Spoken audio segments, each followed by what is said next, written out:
So, who have I got here with me today? John Michael Elliott. Don Burns. Nice to see you, Don. Richard Eijo. Richard, nice to meet you guys. Thank you so much for your time. Yeah, no Thanks for problem. having us. What do you guys do? And We are, we've been in the real estate business here in Lakeland since, I have been in the real estate business since 2000. Got my real estate license in 2004 here in Lakeland. So selling real estate, and also we have a full service property management company. and what's the name of the company? Elliott and Eijo Group at S&D Real Estate Services. How do you spell that? Elliott or Eijo? Oh. Elliott, Elliott, and Eijo, Eijo. Where does the names come from? Richard's Cuban descent. Yeah, my mom and dad are both from Cuba. So I just recently did ancestry, and shows mostly from Spain and Portugal is my family. So And I'm sorry. What was your full name? Richard Eijo. Richard Eijo. Thank you That's right. guys so much. Mhm. And you said you're originally from Miami? Grew up, born and raised down in Miami. Moved to Lakeland in 2023, but No. no, what am I saying? 2003. And got into real estate in 2004. But I have a background in hospitality and culinary arts. Grew up working in family restaurants, bakeries, and I had a passion for culinary arts since a small kid. I mean, I remember being in elementary school telling people I wanted to be a chef. Wow. So, I thought that was going to be my path for the rest of my life, and I decided to make a change. It was a big change, but I had a lot of experience in working in very fine establishments.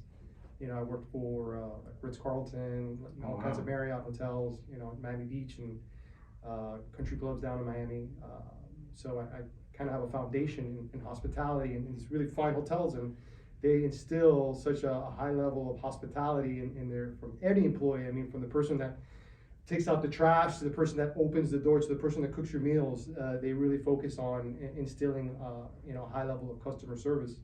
So I mean, that was hammered into me as a young person.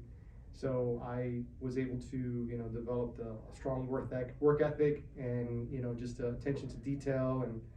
And sometimes it's a curse. You go out and you go to a restaurant, or you go out to a state, go out to an establishment, and you see people doing things that they could do better, but this is something that was a passion for me, and I decided to make a change, and I was so all into culinary arts. I was a chef de cuisine at this famous hotel in Miami Beach called the Eden Rock Hotel. I ran their fine dining restaurant for several years, and some other places, but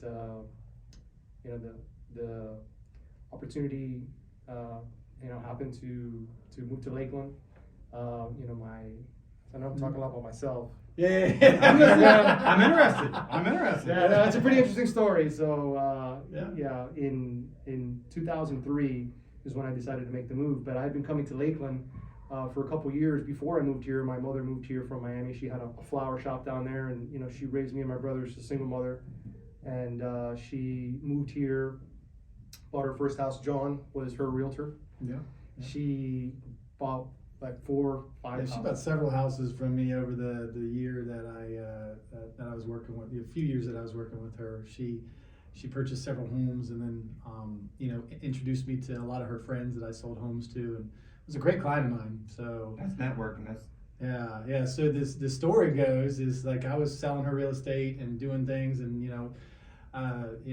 she was a great client of mine. I remember she had her flower shop. She opened that up, and there was a Valentine's Day that she needed assistance. She didn't have any employees that could help her, but she needed assistance delivering flowers. So she called her realtor friend, John Michael, and Oh, said, of "Hey, course. can you help me out?" And I said, "You know what? I'll do that." So I ran around all of town that day delivering flowers for her, and we just became very friendly with each other. And one day she came to me and said, "Hey, you know what? My son's down in Miami. I'm living here now. I want him to come up here and get into real estate." I said, "Okay," thinking. what a shock. Yeah. Introducing me to to somebody and having me teach them, and I was like, "All right, well, I guess I got some room in my friend bank that I can fill that up." And so I met Richard. Him and I had lunch with him, his mother, and his brother, and we kind of hit it off there. We similar ages. same kind of energy. And so we, he went and got his real estate license. Not that far after that, he moved up here to Lakeland. He was actually still chefing up in Orlando at Norman's, and he decided to get his real estate license. And I had gotten into real estate back in 2000. I had been stealing the spotlight from him. We're going to just go back and forth. You know? We got lots to tell. That's how you know it's not scripted. Exactly. So no, to get you to where I got into real estate, I was in the computer world. I was in software. I was training people. I was traveling all over the U.S. training people on how to use a certain software that was designed for real estate. It was designed to run their back office, to keep track of all the commissions, keep track of all the sales and everything, and all the numbers, so that you can have all the reports and keep everything in order. That company moved. I moved to Lakeland. I was working remotely at that time. They moved to Tallahassee. They decided to change course with their company, so that I was no longer able to work there. So I had a database in my computer at home of all the real estate companies that were in the whole world, basically, and I pinpointed it down to Lakeland and said, hey, where can I go to find a new job? Wow. And so I called the very first one. It was all alphabetical. I called Century 21 AH Realty and interviewed with them and became their technical director, and then turned into their relocation director. And then from there I met several agents that were in the office. One of them being Mike Hammock, who works over at Keller Williams now. A legend in the real estate business. Yes. Okay. I mean, I attribute a lot of my success, and for him to push me into doing what I do now, I attribute most of that success for him driving me to this business. So, but I worked for him. I worked for AH Realty. Then they decided to open up Exit Realty years ago. Him and Bill and Susie Nicholas, they partnered up and opened that company up.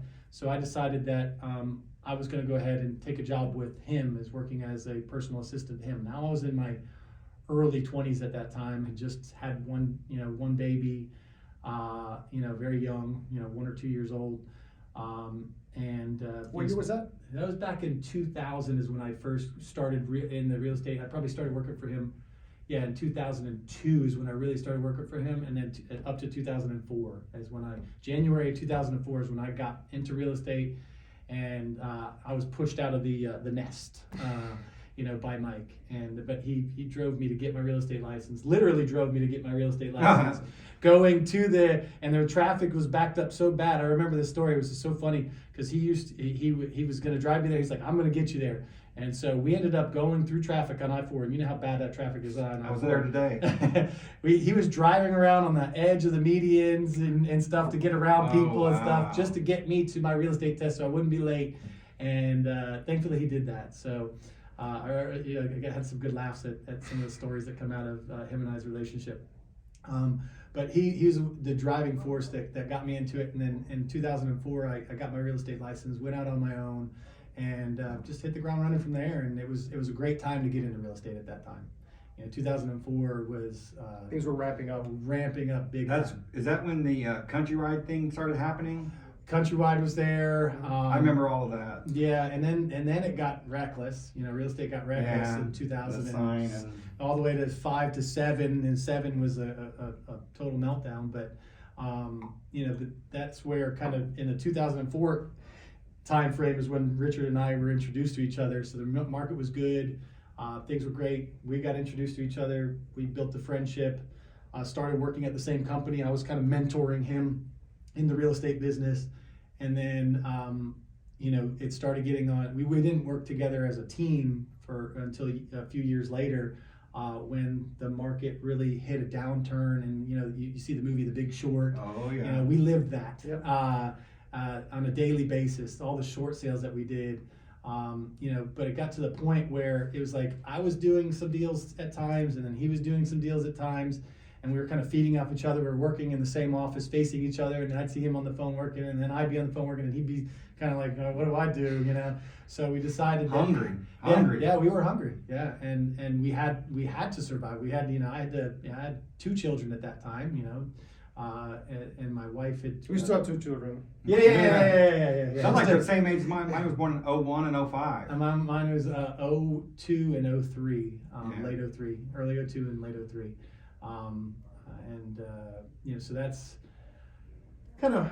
Did you guys get to the point where you said, okay, in the middle of the 7 or 8 or 9, whenever it was, and we're really good, did you guys say, okay, I'm going back to my art? That's a great question. I remember, I don't know if I ever told you this, but I remember sitting at my desk in 2008 and Googling chef jobs and like looking what was out there, like what even is out there? You know, it's been several years since I was in that business, but I'm like, just curious. And I closed my computer. I was like, nope, I'm gonna stop looking because failure is not an option. That was scary as heck. Yes, absolutely. I mean, at that time I was a single man. I didn't have any children. I'm married now. I have a beautiful wife and 2 daughters. But at that time it was just me. So I was really fortunate that I didn't have any mouths to feed other than myself. I remember when the real estate market started to tank. And seeing how tight things were. I mean, compared to how it was just a couple years previous. Oh yeah. Where it was a quick. Yeah, I was quick. I mean, when I jumped in the real estate business, I mean, I hit the ground running, and I was like, at You thought you would live forever I was up at the here, top, didn't you? man. I was living at the top. It was great. Yeah. Things were amazing. I mean, my first year in real estate, I was one of the top sales agents in the office. I was gung ho, man. I was happy. I should have started this 10 years ago. Yeah, exactly. And then it stepped up. I just don't know how. I mean, I was 23 at the time, and I don't know how anybody even like trusted me because I didn't know a whole lot about anything. I hadn't lived, those life experiences. But the whole fake it till you make it is true. And I went into appointments and. People trusted me, and I guess they just saw the dedication that I had to this business and a gift of God, I guess, that the good Lord gave me to convey, what I could do for People can read you, whether you're saying something or not. If your intention is sincere, if you're not out to just take what they have, if you're there to provide a service, then they're going to know that. They're going to feel that. You're not going to fool them. So, like John and I, we are so focused on maintaining our reputation. We have a great reputation, and I mean, if you were to Google our company, we have the highest reviews and the most reviews in Lakeland. We're one of the longest running property management companies in town. So we take great pride in that. So reputation is key, and we live and die by that every day. So this is one of our most valuable assets. Yeah. We say at our weekly meetings, we go, we're only as good as our last review. We can have 300 and some odd great reviews, but if we start to fail, then we're only as good as that. So we want to maintain that. I'll tell you right that now, high level of service. I've used a service and didn't leave a review. It was good. Then I contacted them back for the service. The service wasn't so good. I left a 3-star review. Within 20 minutes, they knew. Yeah. They contacted me. They corrected my issue as a consumer. Provided it went right back up to 5-star. Yeah. Because that's how it works. if you get that 2 or that 3, and sometimes that 4, Well, what one of the things that John and I talk about, and this goes back to my hospitality, restaurant, hotel business that that molded me. I feel, working for Marriott, they just teach you how to deal with problems, and a problem or an issue that you deal with in business is just an excuse to show somebody how good you are or can be. So people are flawed, nobody's perfect. So if a mistake does happen, it's how you deal with it. Exactly. But that's our focus, is just high level of service and trying to exceed people's expectations. What are the things? So Marriott said the way that you deal with a problem is you need to go through these steps, and I call it like the Jedi mind trick. If somebody comes to you with a problem, if you go through the steps of listen, empathize, apologize, and react, if you go through those steps, you will have somebody that comes to you that's hot, eyes bugging out of their head, they're so mad, and by the end of it, they're smiling and saying thank you. So it really truly does work. Somebody has a problem, you say, you know what, I would agree with you. I would also feel, frustrated dealing with that. So, first off, you got to listen. So don't interrupt people. Somebody comes to you with a problem, let them get it out. Sometimes people are quick to be defensive, and there's a time and a place for that. But generally, if you're looking to resolve a problem, that's the first step. So it's just listen. empathize. I'm sorry that this happened to you. I would feel the same way if this happened to me. React. What are you going to do? So if you go through those steps, people oftentimes, forget the discrepancy, the issue, what have you, and really say, wow, these people are awesome. So, some of the best reviews, the ones that I pride myself on, are reviews that people give us where they came to us with an issue, and then by the end of it, they're like, not only am I happy, I'm 5-star service happy. Yeah.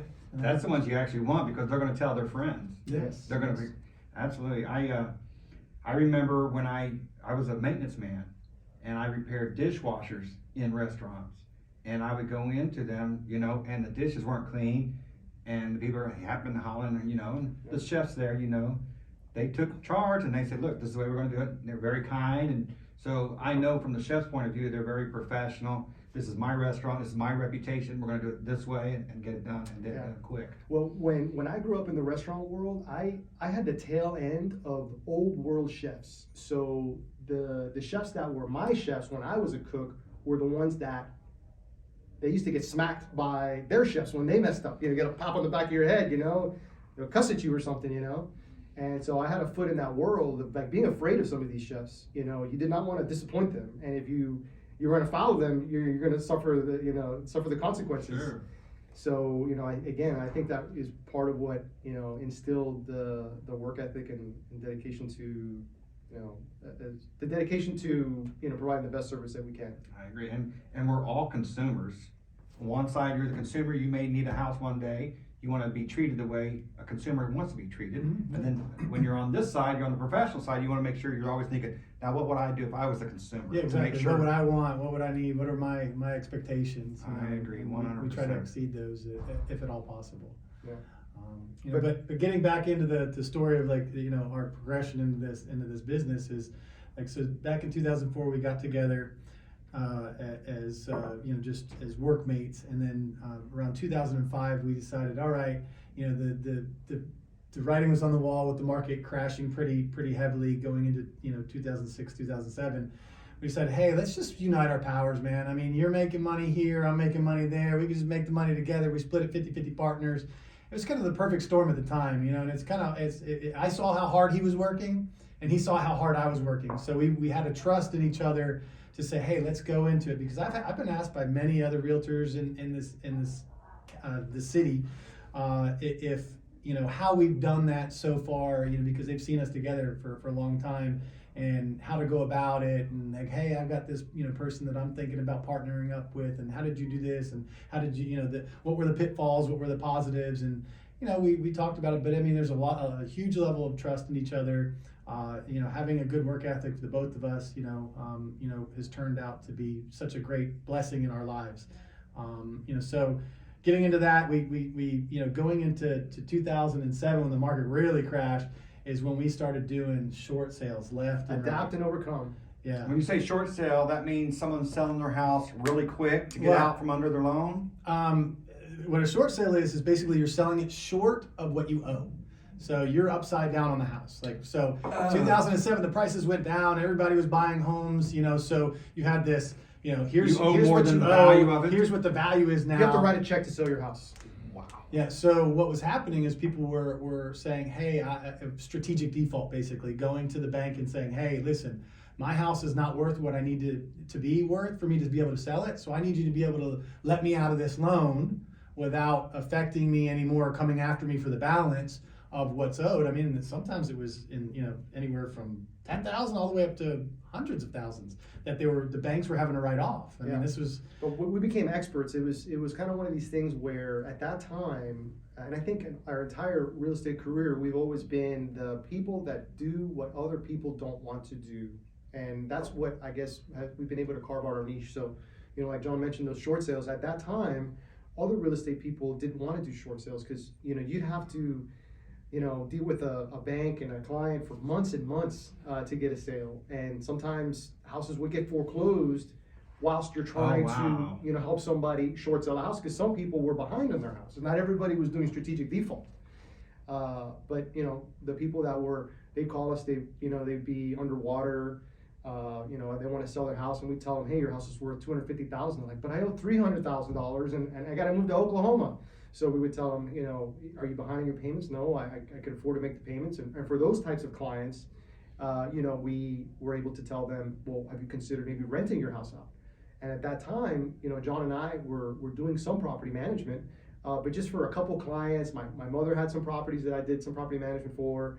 You know, John had some clients that we were just, you know, collecting rent, just doing some basic property management.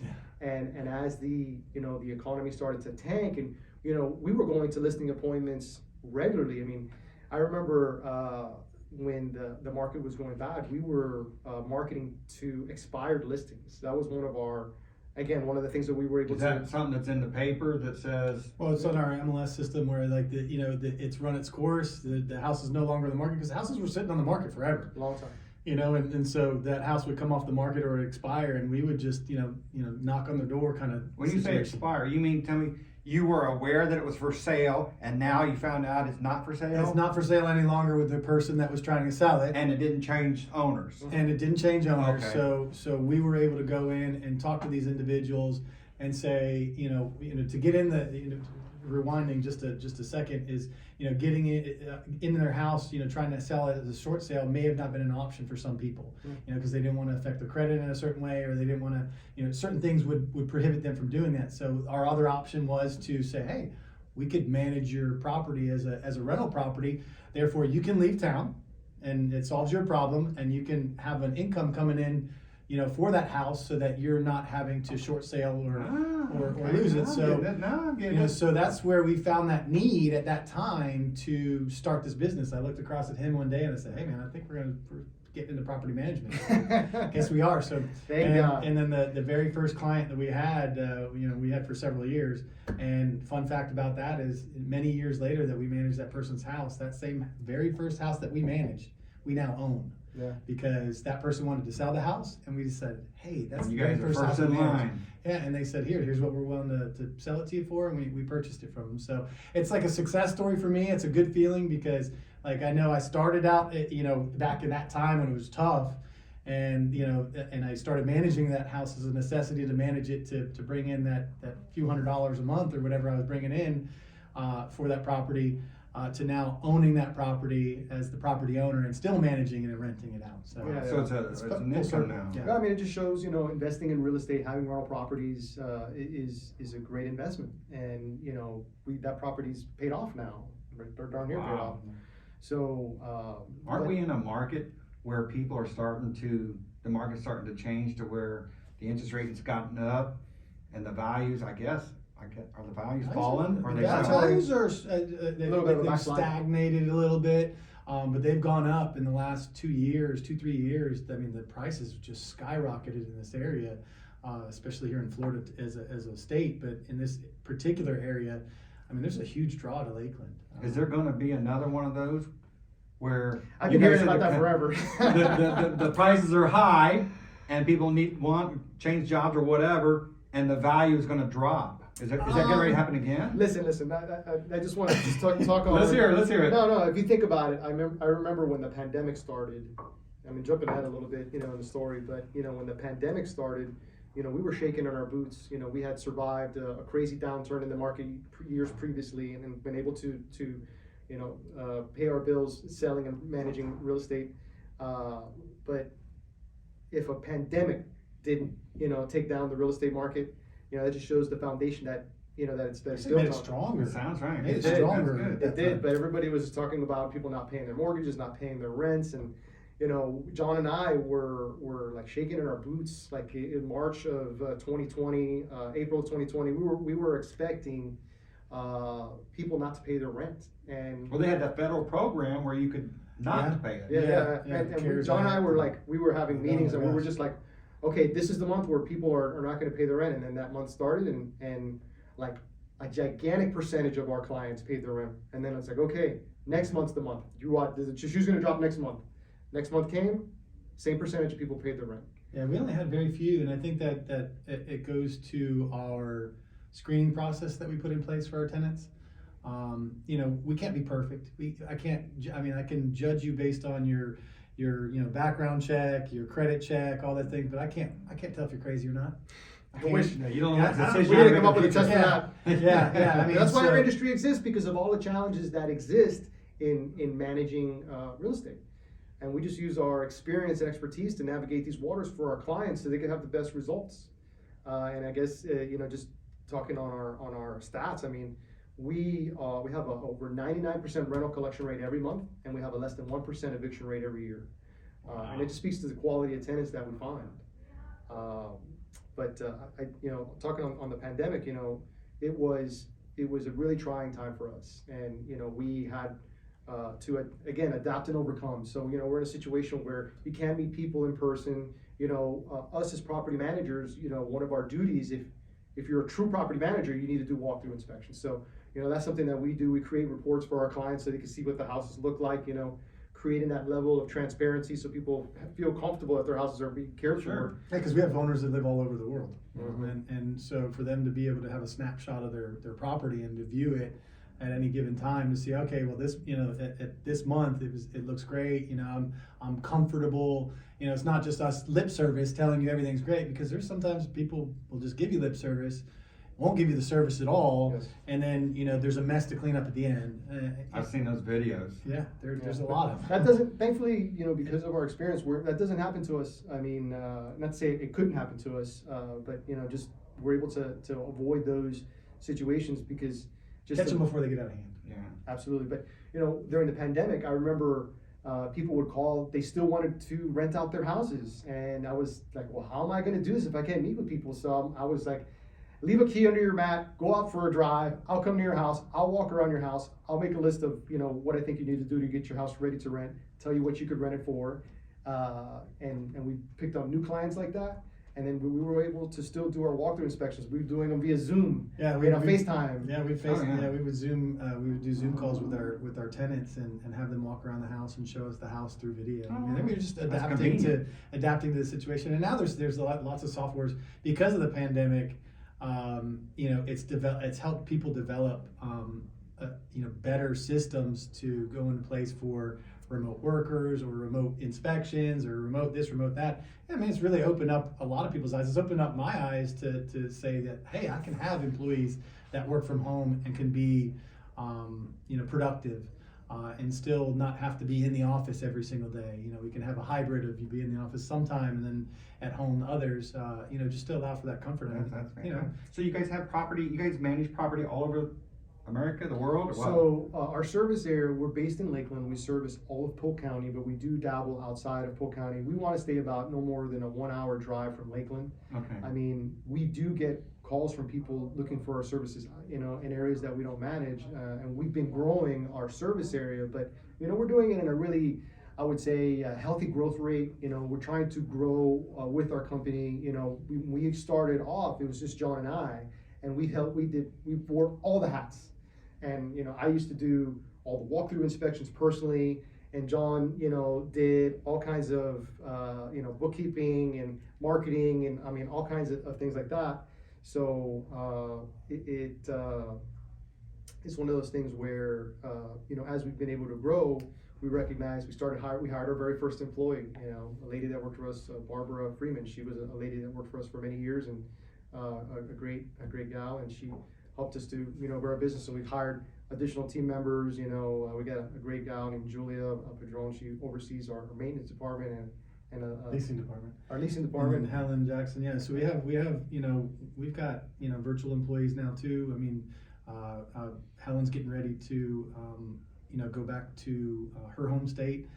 But she's still going to work for us. She's going to work remotely for us because we found out that it's like, all right, if everyone can be responsible, right, and show up for work, whether it's show up to the desk that's at your house or they show up at the desk that's at the office. If they're doing the job, they're doing the job. That's right. The proof's in the pudding. I'm going to know whether or not they're able to, they're taking care of the job because we've got performance indicators that we keep our eyes on, and then we have our weekly meetings. We have employees that we have a few remote employees, one in Mexico, one in Honduras.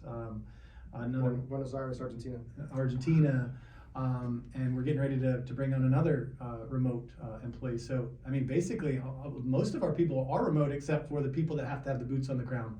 We've got to be able to meet with the new clients, me and Richard. We've got to be able to do the inspections on the property. So we have a full-time maintenance gentleman that goes in and just reviews the Walkthrough coordinator. Walkthrough, yeah, yeah. Four points inspection and stuff. Yeah, they do all the inspections on the property, interior, exterior, report back, have those long reports for owners for move-ins and move-outs.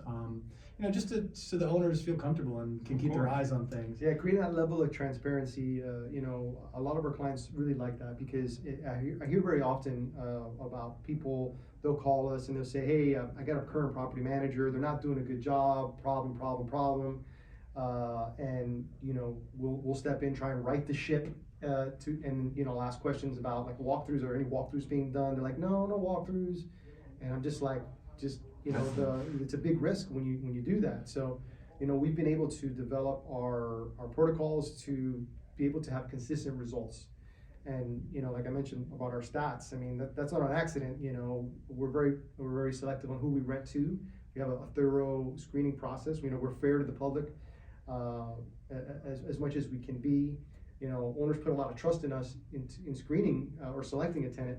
And we know if we were to place the wrong person, it could be, a financial problem for the owner. It could be a time suck for us, which is also a financial loss for us. So it's all of our benefit to have a good quality tenant, moving to the property, because the process just goes so much smoother, downstream once you do that. Yeah, it sounds you guys got a really good equation. Just the variables change to equal success. Mm-hmm. Just the variables change on a regular basis. It might be an employee, it might be the market, it might be something different, but it equals success, a 5-star rating. Yeah, and it's like we, have serious policies and procedures about things, and do things consistently, and that's how you could do the volume. That's how you could scale up. And like I said, we've been growing our team year after year to help, take care of our growing book of our clients that we manage. We take great pride in the service we provide to our owners and to our tenants. Like I mentioned, we give them a nice little welcome gift when they move into our property. We want to start off on a good foot. We know the importance of not only being a good property manager to our owner clients, but it's so important, especially in this market, to provide the best service to your renters, your tenants, your residents, whatever you want to call them. We have lots of great reviews from our owners, but as well as our clients, and starting off on that right foot is critical. So yeah. I love getting. That's what pays the I love bills. getting a good review from a tenant, because normally you're gonna, in most cases, you're gonna see, like we had a conversation earlier about, like, you leave a bad review, you leave a 3-star review for somebody because they didn't perform the services that they were supposed to perform for you, so it upsets you. And there's a lot of times that the knee-jerk reaction is, if you don't get what you want, go leave a 0, 1-star review, 3-star review. That's what consumers do. And not many times do you have a great experience. Like, you go and have a good experience at a local restaurant or a store, that you'll go in there and say, hey, I'm gonna go give them a 5-star review.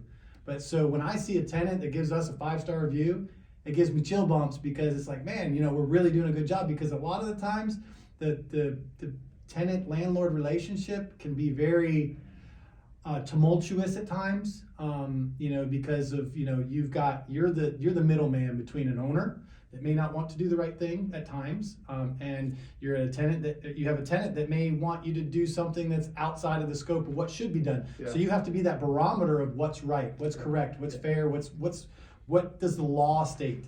And sometimes we have to be the good guy to somebody and the bad guy to the other. The hero and the villain at the same time. Yeah. I can imagine. Yeah, so it's a juggling act. Yeah.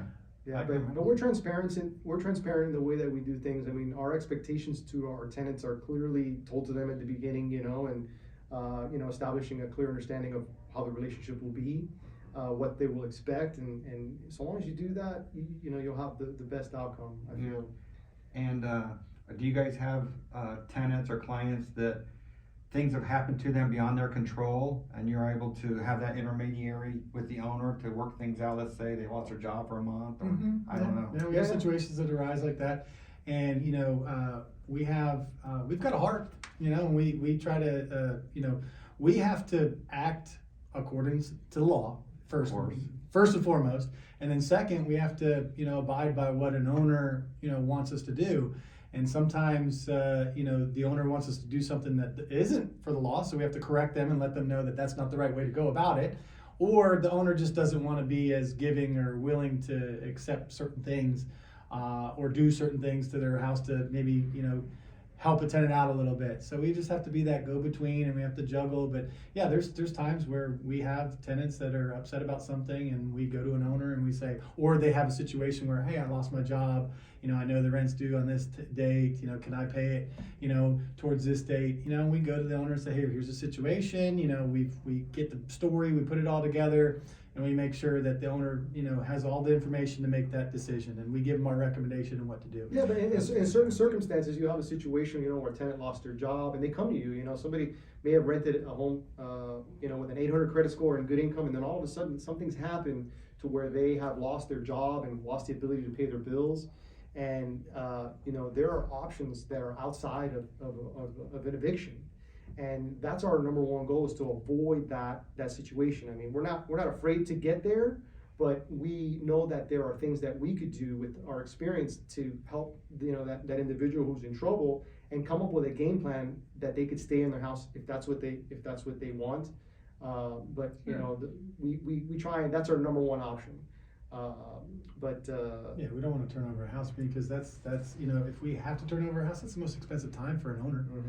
For releasing. Yeah. So, and right now, one of the things that we're focused on in 2024 is tenant retention. I mean, I think that's always been a goal of ours, but we see that the real estate market, the rental market in 2024 is not what it was in 2020. Our average days on market in 2020 were like 7. We put a house on the market, and some days we come into the office and they'd be somebody standing outside of our door saying, hey, I saw this house came on the market yesterday, and I want to put an application in. And it's like, wow. People were just getting beat out left and right trying to get houses. So they thought if they showed up at our office that may help them, and sometimes it did. But the market has changed. It is not like that anymore. So if we could keep the tenant in the home longer, number one, tenants would prefer that if they don't have to take on that Nobody expense of moving. wants. Exactly. I hate moving. But for a landlord, that's your number one expense. They're generally one of the most expensive times of owning a property is turnover time. So if we can keep the tenants in the property, everybody wins. And that's our focus. If an owner wants to continue to rent the property, we're dealing with like rental increases, and we help our owners keep pace with what the market's doing. But now, in certain situations, you have tenants that may have rented a home last year, and we're looking to do a renewal this year. We're telling owners that you shouldn't do an increase because you're already at market. And if you want to increase somebody's rent beyond what the market will bear, they're going to move. And then you're going to have all that expense of repainting, possible flooring, all the things that go along with the turning over, and which could cost owners thousands of dollars, which we want to avoid. Now, our natural knee-jerk reaction to our taxes and our insurance and stuff going up is, hey, my rent's got to go up, to cover that cost or that added expense. But in this current market, as we sit now today, from last year, the prices for rentals have backslid about 5 to 10% in some areas here in Florida, in Central Florida. I'm sorry, say that again? 5 to 10% in They've that gone range. backwards. They've backslid. The prices, like a $2,000 a month rental, now may be $1,850, $1,900. Why am I under the assumption that's exactly wrong? I've heard things going up. They had the prices of homes Historically, for the last couple of years, the market had gone up, up to 20% a year. But since the real estate market started to slow down once the federal government raised interest rates, you saw folks that had a 3 or 2% mortgage, and they are looking at the landscape of the real estate sales market and saying, do I want to try and sell in this down market? There are some people that maybe have only experienced a really hot real estate market, younger folks that are just getting into their first home, and they're saying, okay, things are slowing down and it's not as easy to sell a house. Some people may even be underwater. inflation. Yeah. What about But rents have the available inventory, not to interrupt you, the available inventory has gone up substantially, like by tenfold. So with that, A lot more to choose from. exactly. So what we have always been leaders in the way that we market our properties. We take great pride in the way that our homes appear online. So it's critical in this market that you market your home to its fullest. So lots of nice pictures, video walkthrough tours. We do that on all our properties. Market them on all the real estate websites. Were needed. Exactly. But the way things were back in 2020, you could have a blurry picture that's taken, on a crooked, blurry in picture. a dark room. Yes, yes. Where do I sign? From Yeah. your cell phone, And people were- still knocking on your door. I mean, not that we did that, but we saw that. Yeah, Some of sure. our competitors Those same people that have that same game plan, you're seeing homes sit on the market, 60, 70, 90 days, without them being rented. And, John and I think it's just our motto, adapt and overcome. We saw the writing on the wall. We saw that the inventory was building, and we, recognize it. So, we give our clients like weekly updates every Friday. We'll call them and say, hey, this is the week's activities you received. This is the feedback we received from the rental. And, keeping that temperature of the market has really helped us to open our owner clients' eyes to what the reality of it is. So that way they don't think like some consumers or some owners may have the same mindset that you just said. Things are still really hot, we could overprice it and it'll rent. And 4 years ago it was like that, but now, you got to price it right, you got to market it to its fullest, or else your home won't rent. Yeah, we had a huge, back in 2021, 22 into 23, we had a huge influx of people coming to this area from out of the state. We had New York, California, Yeah, Texas. that's the assumption I'm still under. My wife works for Publix and has a lot of data that she has, the knowledge of that data, knowing where people come from, how much money they're bringing into the area. She works for Publix, so Publix has all that information. That'd be pretty cool to have. And it's nice to have an insight on, where people are coming from. And there's a lot of people coming from those areas. And if you figure you're coming from California to Lakeland, you're over there at a 3-bedroom, 2-bath house, 1,500 square feet. How much are you paying a month in California? So now you're able to work remotely for your job, and you're able to come to Florida, nice sunny Florida, and have your freedoms here, and then also rent a same size house, 3-bedroom, 2-bath, 1,500 square foot, whatever it is, for a fraction of the cost. People were paying up for those houses that were coming from those areas and drove the prices up. I mean, a regular rental increase over a standard year is somewhere around 5%, right? Okay. Anywhere between the 5 to 10%. We were, the rent year after year was going up over 20% those few years. I mean, our rents went from like $1,100 a month for this style house to almost $2,000 a month for the same house. And so that increase just wasn't, it wasn't able to be sustained. So, I mean, it's still sustained pretty well. But I mean, now it's coming back a little bit, saying, "Hey, listen, some of those people are having to return to work. It's taking people out of this area. Also, there's a lot of apartment buildings that are coming in and being built in this area. A lot of doors that are being added to. I'm sure you see them driving around town. Yeah, you go Oh, to, yeah. you see drive across the parkway. You see Of course. those buildings that are going up right across the street from the Lakeside Village. Those are a ton of units. And it's That's a lot still of in the competition. pipeline too. And they're adding, big community pools, nice rec centers in them, coffee bars. Some of them have, like my son, he's over in Orlando. They have like a golf simulator in one of theirs. Oh, So wow. they have like different things that attract people. They have in-house gyms that are attracting people. So, and they're, getting a fair price for those, but that's taking people away from the single family market. So the prices have slid back just a little bit to bring them back in line. And that's what I was saying is like, Amazing. Yeah, and I in just preparation for this, I was just looking up some stats. I mean, right now, like the most affordable home that is listed on the MLS as of this recording is a 1-bedroom, 1-bath. It's 520 square feet. It's a manufactured home built in 1931. And like I said, that's $800. It's been on the market 25 days. That means it hasn't even rented at that $800 figure. So that's probably not even. It may even be worth less than that. And then the most expensive property is $11,000 A month? A month. It's a furnished 3-bedroom, 3-baths, 2,540 square feet. It's in South Lakeland, but that one's still on the market. It's been on the market 26 days. That's what's available right now. So just to give you an idea, I mean, in Lakeland there are 146 active rentals as of today. in the MLS, and that's 146? Total available, and in 2020, 2021, I mean, I am constantly, looking at comparables for my clients, both sale and rent. But I remember in 2020, that number was like 30 or 40. So it's gone up significantly. That puts it in perspective for me. Yes. That helps. Yeah, so that's where the frenzy was. You moved here from Now, could Oklahoma, the and you people can want find a too much property. money be part of the problem? Yes, yeah, and I think it's people that are in our industry that maybe have unrealistic expectations, and maybe just tell people what they want to hear, price wise. That's one of our challenges, I think, in this market right now. When I meet with new clients, I tell them what their property could rent for, and some people are like, well, I need another $400 or $500 just to make the difference between what my mortgage is and what I'm going to make in rent. So we're seeing that more and more, and I think with the high interest rates, until that changes, we're going to see the sales market kind of stay the way it is. Yeah, and it's just educating some of those people too, because I mean, even having a house, I mean, like me and Richard were having lunch today, and I was talking about, the mindset of some people. It's like, hey, you might have to rent your house out, because if you buy your house now, I mean, you're paying, pretty good top dollar, and you're paying a very high interest rate, which is, if you have a 3% interest rate compared to a 6% interest rate, that's double the interest. And I'm one of the 3-pointers. Yeah, exactly. I ain't So, never yeah, gonna- exactly.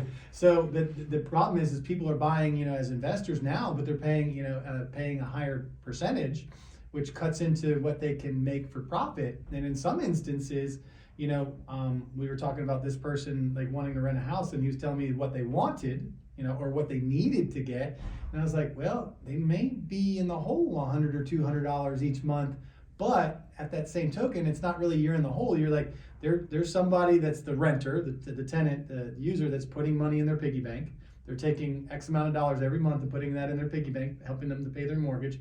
And then that owner's putting a very minute amount into that same piggy bank to be cashed in at a later date. So you're investing in that real estate. And sometimes, I mean, for many years, I've had a few real estate investments that I bought back in the early 2000s when, and had refinanced them over that, years later. But, I was renting it out, and I was paying out of pocket $100 or $200 a month that I was paying to keep that house up and running and have income coming in. But now that house is paid off. Mm-hmm. Now I'm reaping the benefits. Right. And back when I had it, that house was worth, $100,000 that I paid for it.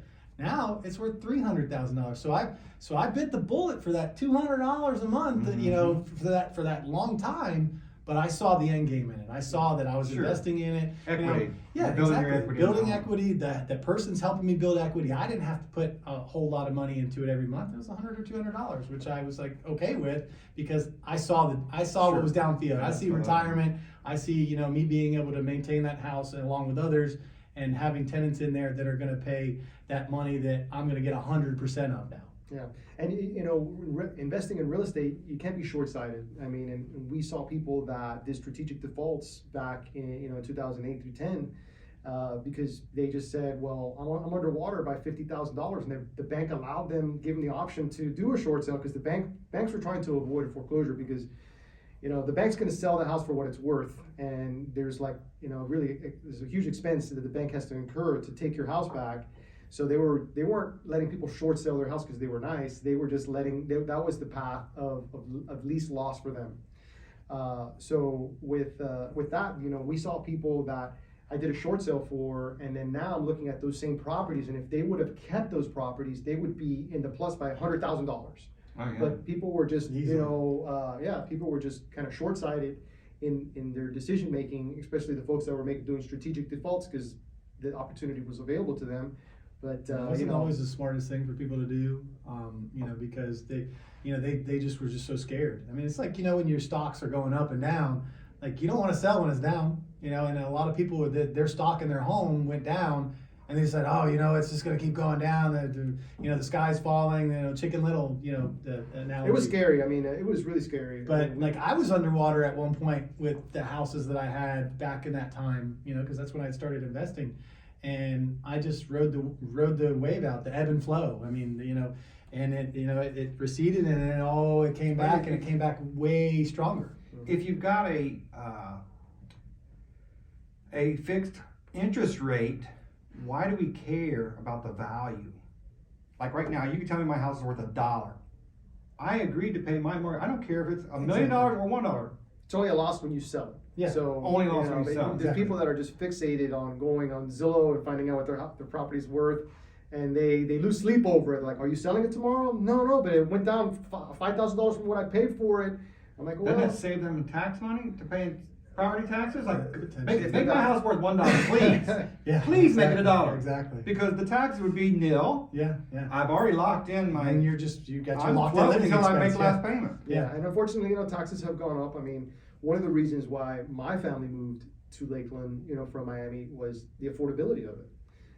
Down there, everything was so expensive, and it's even more expensive now. I've heard. But taxes were affordable, real estate was affordable, and that was one of the major drivers to people to move here. I mean, I remember in 2008, or even before the market started to go down. I mean, I was working with so many out-of-town buyers. I mean, I'm bilingual, so I had lots of Spanish-speaking clients that were looking to invest here in Lakeland. Which makes me bilingual now. Yeah, Yeah, John's there you bilingual too. I'm really good at computers because John's really good at computers. Fantastic, yeah. You know what? I mean, together we're really unstoppable, I feel. So. Sorry.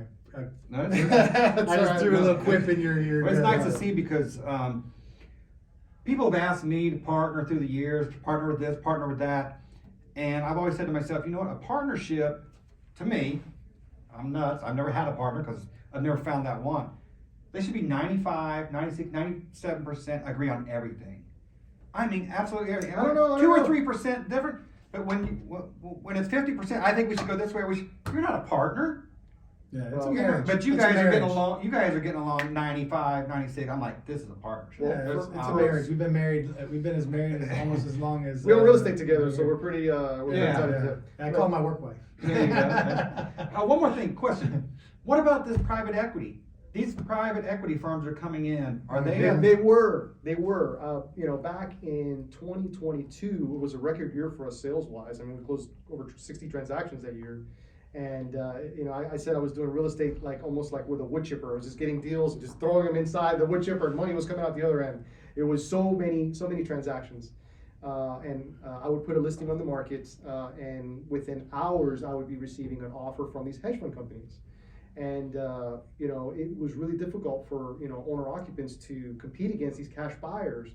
But, in recent years, there's been a serious downturn, or the amount of investors has really tapered off. The only investors that I get contacted, there's always these investors out there that'll send you these low ball offers. You put a listing on the market and you get like a $80,000 offer. Like it's computer generated, it seems, and probably is. Sure. And It's a waste of our time. it's a huge waste of our time. But those cash buyers that were once there, that were bidding over and above list price, I've not seen it. Could they be going a different route because they know you're there? The thing is, it's just the outlook currently is a little uncertain. So people have cooled off some. With the backslide, like John said, in the rental prices, the rental income prices, they're saying, well, maybe we're kind of heavy in this avenue or this types of investment, so they're not buying at that same rate that they were. Yeah, they're investing elsewhere. I mean, real estate's great at times. I mean, it's one of the best investments you can ever make in your investment Of course. portfolio. Mm-hmm. But there's time and place for it, and it's because of some of the other factors. It's slowed it down a little bit, at least that we've seen, here in this area. That doesn't mean that those companies aren't still doing it. I mean, It's a good time to buy a house if you're an owner occupant compared to how things were over the last 4 years. What a lot of experts are saying is you want to buy now where it's not as competitive as it was. Rates are higher. They're expecting rates to come down here soon. I mean, they were projecting rates to go down the first quarter of 2024, and that they went up. But things are still looking like rates are going to be coming down, hopefully by the end of next year. But if you could buy something now, pay the higher rate, and then once interest rates come down, you could refinance into a more affordable. It's the date the rate theme that's been going around. You date the rate, you marry the house. Marry the house, date the rate. Yeah. I've never met or heard. No offense to you guys. I've never heard or heard a real estate agent say this is a bad time to buy. They always say now's a good time to buy. It's not a bad time to buy. No, I think for an investor, you have more options than you did 2 years ago, right? You're not having to do those bid over asking price offers. Thankfully, I remember, yeah. I've That's, heard that's those. not happening anymore. I mean, and maybe in certain price points, if you're like have a $220,000 house in a really dynamite area, that's a really hot price point, and you may get multiple offers. But even then, it's like, if it's over asking price, it's maybe by a little, or just they'll come in at full price. I mean, and just in these big companies, they're in the investment mindset, and they're looking to make the most money off the money that they Yeah, have. they don't have the long term, they're Yeah. churning. And as a homeowner, as a end user, consumer like yourself, purchasing real estate right now and holding on to it and getting in while the prices are where they're at, because historically we know what happens to the prices. They're always going to be going up, and it's just that maybe the prices are going up faster somewhere else in other markets at this moment for those investors. Central Florida has Not always even been the market isn't like the real estate market, but like other money markets. Yeah. For them to make money. Yeah, I mean, we get calls every day from people, looking to hire us to manage their property, and I would say, one of the biggest clientele that we're getting right now is, we call them accidental landlords. And these are folks, owners that for one reason or another, they need to rent out their home because, they gotta move to Oklahoma, and they may want to move back into it. They have a 3% or 2%, mortgage that they don't wanna part with, and they say, well, I'll let my tenant just pay off that place and have a great income. So that's probably our biggest percentage of new clients these days. And, we're just doing the best that we can to educate these folks so that way they can have the best outcome. Trying to figure out why Oklahoma is so popular with you today. Oklahoma's okay. my brother, I got a brother, my youngest brother moved to Oklahoma like a year and a half ago. He went to Oklahoma City and he loves it. It must be a hot market or something. Well, I don't know why either. I don't know. I'm just such a fan of Lakeland, and I wouldn't live anywhere else. I grew up in an international city down in Miami, and I just love this town. Like I said, I met my wife here. My daughter was born in Lakeland Hospital. I really love this town. I mean, one of my hobbies, I train Brazilian Jiu-Jitsu. I've been doing it for 8 years now. Oh, you have? Yeah, trained with Fabio Noveas here in Lakeland. And, I'm just so lucky to have, a world-class jiu-jitsu gym here in town to help, keep me fit and sane. Mm-hmm. But There's good people there too. yeah, I'm a big UFC fan. Yeah, I mean, I I too, freaking man, love big it. time. I took martial arts as a kid. My son's now, he's over here at Cho's Martial Arts. Okay. Yeah. And How old is I he? love it. 22. 22. You still haven't come down to Fabio's and try jiu-jitsu. I mean, Where is that? this is off Creative Drive. Right across from Ale House, Oh, okay. South Lakeland. Okay. Yeah. down that street. I Yeah, I was in martial arts too when I was young. He's not a fighter. He's taken the self-defense. Mhm. We get all kinds of folks that come there, from housewives to policemen that come there, and just I started training jiu-jitsu. I was overweight. I was just not happy with the way that I was feeling physically, and just decided to give it a try. I loved UFC and listening to the Joe Rogan podcast. Oh, and yeah, of here to course. talk about jiu-jitsu, and I dabbled in MMA years ago, but I really wanted to learn gi jiu-jitsu. So I've been doing that for the last 8 years, and I'm just totally Yeah, in that it's world. a lifelong I love art it. that you learn. Yeah, but this Love is it. such a great, going back to what you're saying, you live in Lakeland. This is such a great community. Yes. I absolutely love Lakeland as well. Lakeland is my hometown. And I mean, I grew up in different places, but this is my hometown. This is where my roots are. This is where my children were born. We rep Lakeland. I go on trips. I mean, John and I, one of our hobbies, we like to travel. So, you go around the world and people ask you where you're from. I say Lakeland, Florida. And I'm so proud to say that, because I don't say Miami. I say agree. Lakeland, Florida. I'll tell you just a real quick funny story, okay? I was raised in Hamilton, Ohio, just north of Cincinnati. Moved here, long story short, I met my wife in Ybor City in a bar. She's from Plant City, she's a Plant City girl. And we had an apartment in Plant City. I love Plant City. Mhm. And for 6 months, we looked for a house. Put a bid on 2 different houses, didn't get them. And she kept saying, Donnie, I've been here, let's go try Lakeland. And I said, babe, I don't like Lakeland. I don't want to go to Lakeland. Because one of my service areas was the churches over here. I had a couple restaurants, the Texas Cattle. I worked on their dishwashers. And I did not like coming over here to Lakeland. It was out of my way. Long story short, I am Lakeland. Yeah. This I was is so wrong. Oh, I didn't say, the day we looked for the house, the day my wife convinced me to come to Lakeland, we found the house. The guy had it for sale by owner. We knocked on his door, and he said, "Yeah, I'll sell it to you." We went over to Office Depot. We bought the preset thing. We signed it right there the day we came over here. Found it. Found out. Had been in it ever since. That's great. Wow. That's great. That's a great story. Yeah, I mean, John and the and I- community, you've been around this community now Yeah. for how long? So, 03. yeah, Well, so I mean, this is a great community. It's the best. Yeah, when I moved here, I literally moved here and knew that I was getting into real estate, and I really didn't know a whole lot about Lakeland. And this was before the advent of GPS and iPhones and Oh yeah. Yeah, So- you're printing out MapQuests. print out MapQuest and going to meet with people. So I saw the evolution of the not only of Lakeland, but just the technology in our industry has really changed.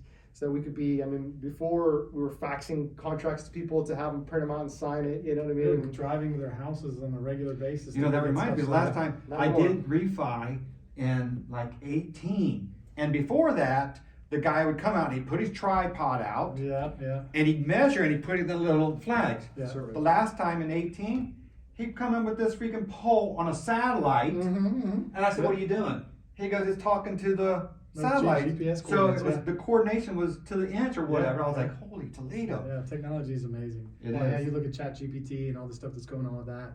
And we're starting to use that kind of stuff in our industry. And what's the future, man? Well, I mean, talking in the future, now in July, there's going to be some changes coming to the real estate world where there's not going to be offers of compensation on the MLS. So right now, when you have a property listed on the MLS, you list what percentage commission you're offering to the other realtor, and that way when they're showing it to their client, they know what they stand to make, and that commission is paid for by the seller as part of the seller's closing cost. But things are changing now, so they're making it to where we cannot offer that amount listed on the MLS anymore. So now buyers, realtors are going to have to negotiate their commissions, either where the sellers are going to, where they're going to either negotiate to where the sellers pay the commission, or they're going to negotiate to where the buyers pay the commission now. So there's a lot of unknowns that are going to be happening in the real estate world. I'm sorry. Tradition. In layman terms, I remember a buyer and a seller used to get like 3% each. So they get 7% and they split it. Each going to 3. So now you're saying the buyer and the seller, only the seller has Yeah, you hire me to be your realtor. I'm going to sell my home. Okay. Yeah. So, right now, until July, you would say like 7%, like you mentioned, it would be split, or however it's cut up between the listing agent and the buyer's agent. That's not going to be the case anymore. So, you're going to hire me as your realtor, and I'm going to say that you're going to pay me X amount of commission, and we also have to either expect for the buyer's commission to be paid for now by the buyer. That's Option one one. possibility. Or potential of as an offer to incentivize a buyer to come buy from you. You can incentivize by saying, "Hey, I'm willing to pay up to a certain percentage or a certain dollar amount towards the buyer's commissions that they have to pay." Now the buyers are going to have to pay their own commissions basically to real estate agents. So as before, as a buyer, you would go out and buy a house. You weren't paying the commission. You were paying it in the purchase price of the house, really, because the seller was getting what they wanted. But now there's coming a point where it's like, hey, as an agent going to show you homes, I'm going to have to negotiate with you before we go see homes, that there's a certain percentage I'm expecting to receive from this deal, or a certain dollar amount that I'm supposed to receive from this deal for doing business for you and with you. And then that expectation is that if the seller is willing to pay a portion or all of it, that's great. But if not, then the buyer, the end consumer, has to find a way to, I don't know if that's going to be good for the housing market. So or not. nobody knows what's going to happen? Well, there's two things that we know. The offers of compensation are not going to be allowed to be listed on the MLS anymore, right? So we're not going to be able to offer what the buyer's realtor's commission will be. That will be taken off. And then the second thing, if you're going to work with a realtor, you have to. They're going to make you sign what's called a buyer brokerage agreement, and it just basically says that you're going to work with this specific realtor for X amount of time. It could be for one showing, or it could be for a year, and just the terms of payment are going to be explained on that buyer brokerage agreement. And this is for our area uncommon. This is happening in different parts of the U.S. historically, for years. But just in our market, there's going to be a big shift in how things are done. And like I mentioned before, I said we've been able to adapt and overcome. So I'm just waiting to see how So this the is all gonna buyer shake agent, out. are there going to be less buyer agents? Yes, I think that. potentially, because it's all dependent upon possibly. You're just gonna have to be a better. Negotiation. You're just gonna have to be a better negotiator in this Yeah. business, you know, and understand your worth, and be able to present your worth to that consumer, that buyer, to be able to have them trust to work with just you solely. Because before, if you didn't have a buyer's brokerage agreement, you as the buyer could walk into this house and say, hey, I really like this house, I want to buy it. Now you're contracted with me to basically work with me for whatever period of time we agree upon, and then I'm expected that I'm going to be receiving compensation in some form or of some way that we agree upon. So we have to negotiate all that up front, as opposed to you just going around and saying, hey John, I'd like to see this house. Hey Richard, I'd like to see this house. And then you just go around realtor to realtor and shop around and just find something, on your own. If you don't have a buyer brokerage agreement, that's fine. You can do that. But then you don't have that representation. That person that's got your back, that's learning what you're wanting. I'm not a huge fan of this change. I mean, I think that there's going to be some winners and losers in this, and I think that the consumer and the willingness to protect the consumer, I think that the buyer side of the transaction, I think, is going to suffer. Most buyers these days just have enough money for a down payment and maybe some closing costs, and some buyers, they want to finance in their closing costs. So now you're having to contend with also having to pay a realtor commission. Yeah, so and be able to finance your closing costs, the house has to appraise at that. So if the house doesn't appraise at or above the amount that you need to close the whole transaction, you can't do it, right? Or you're gonna have to, beg, borrow, and steal for that. People that have money, I don't think it's going to affect them. I mean, I think there's probably certain price points that it's not going to be such a problem. But I think that entry level price point, I think, is going to even be harder to get into. The regulations came in for a reason, right? Yeah, they're trying to push somebody out. Well, there was a big lawsuit that took place, lawsuit, a big giant class action lawsuit where somebody sued various real estate companies, and they said that it's not fair to have the seller pay a buyer's commission. If it's technically a commission, it should be paid for by the buyer. So okay. and they won, and the National Association of Realtors basically conceded that they were right, and that in this lawsuit they had to pay out a huge amount of money, but it settled it so that way no other lawsuits can be brought upon other smaller real estate companies. So that issue has been taken care of. They can't sue. It's pretty much, I guess, settled at this point. We'll just see how things are going to shake out. Change the way we do business. Yeah, it's changing the way we do business. You're going to have to be a better negotiator in this business. Especially if you're working with buyers, because you've just got to do that. You just got to negotiate with them. That's not funny. I just thought of, you're going to get a lot of car salesmen come into the real estate market and start selling because they're good negotiators. I mean, yeah. I mean, this is a change that is really worrying a lot of people in the real estate industry, and that's why it's important to work at a good real estate company, where they're going to be able to have your back and help walk you through this process. And where we have our license at S&D Real Estate, they are really focusing on getting us prepared for I think tomorrow they're having a big training on this situation. Trainings that they have. Mm-hmm. Do you guys do agency as well, or just the property management? We do both. Yeah. You do both. Okay, it's a good thing you said that. Yeah. Yes. So I mean, I think right now John and I are focused on all aspects of real estate, but it seems in this market, our property management division is just growing and growing, and there's just a lot more people that need our services. And unfortunately, in our industry, the bar for service is pretty low. I mean, you hear a lot of people, they'll call me looking to switch property management companies because maybe they have a property management company that's in a different part of Florida, and they're like, I can't reach these people. They never call me back. There's all kinds of problems. Whereas we're boots on the ground here, and yeah. And it's like before you asked, like, stickers. do we cover the state, the world, whatever? We cover this area, and for good reason, is because we have all of our contacts in this area. To be able to do a good, thorough job for our clients, we have to have good vendors and boots on the ground, and be able to access those properties, in a very timely manner, if the need arises. So we don't want to branch out any further than we are effective. Yeah. I'm confident you guys are professional and the ones to be a property manager. I did my research, obviously, before this interview. Yeah. You guys are fantastic. Thank Even you. better in person. Thank you, appreciate that. No, we Thank you guys for your time. What's the best way to get in contact with you guys?